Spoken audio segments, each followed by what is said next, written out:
Hello and welcome to Theme Park Information. In today's show we've got a review for our Toro, located at Six Flags Great Adventure. Now this is a interim prefabricated wooden roller coaster. Pretty much it means they, instead of building it on site, they effectively built it and then put it together as like a giant jigsaw puzzle.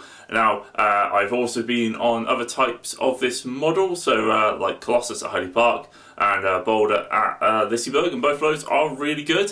However, this is probably one of the best rides I've been on.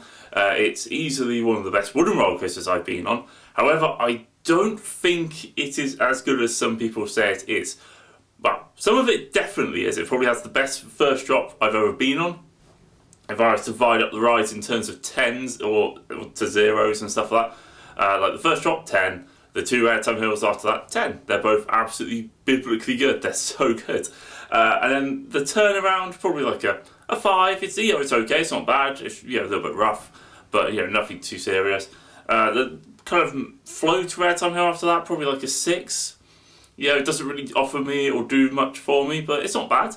Then I actually will be honest, I'm a big fan of the turnaround by the drop, so probably like an 8. And then obviously you get the classic Rolling Thunder Hill, so named because the ride Rolling Thunder, which is a wooden roller coaster which used to be at the park, that went over the top of part of it. Well, unfortunately that ride is no longer there, but it still kept the name. But yeah, that's an absolute 10, phenomenal. And then from there onwards to the brake run, all of that ride, I'm just going to throw it all in there together, is probably a 2. I find it so rough, just shaky, lots of jerking movements, stuff like that.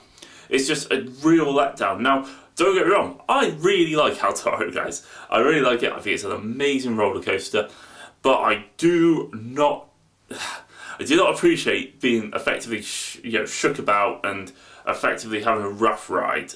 It's not rough overall, but that bit is. And here's the thing, I can understand or appreciate when it's rough, when it's doing something which is also amazing at the same time, but it's all just so average. It's not like it's flying over airtime hills and you're being shook about on the way down or something like that. It's just such a shame, because it's like, the thing is, I do still love it. I mean, honestly, there was a point where after halfway through, I'm like, oh my god, this could be right up there. And I was like, oh, it's still amazing. It's still a world-class coaster. It's still one of the best wooden roller coasters. And don't get me wrong, I wasn't there like, I've been clearly massively let down by this ride. I'm like, look, our Toro is amazing, completely amazing. It's a world-class roller coaster, and if you love it, I completely understand why. But for me, I look at it like, could I ride it all day?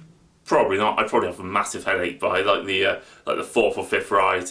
It's just a little bit, of a shame. I mean, I'd still probably give it like somewhere in the region of like 90 out of 100 probably. I mean, when it's good, this ride is absolutely best in the world, and I completely understand why people absolutely love it. I love it, by the way. I mean, it's really strange. I'm like trying to justify it, effectively putting it instead of like 3rd in my overall list, like 13th. It's like, I still think it's absolutely amazing. It's like, I do feel that the last little bit of it is just horrendous. It's something you get on Stampede at Portmanchura. But anyway, hopefully you've kind of enjoyed the video, and if you're hopefully you're not holding like pitchforks and a torch, and you can maybe like hit the like button or comment or subscribe, would be great. If not, then I'll catch you guys on the next one, and hopefully you've enjoyed the video.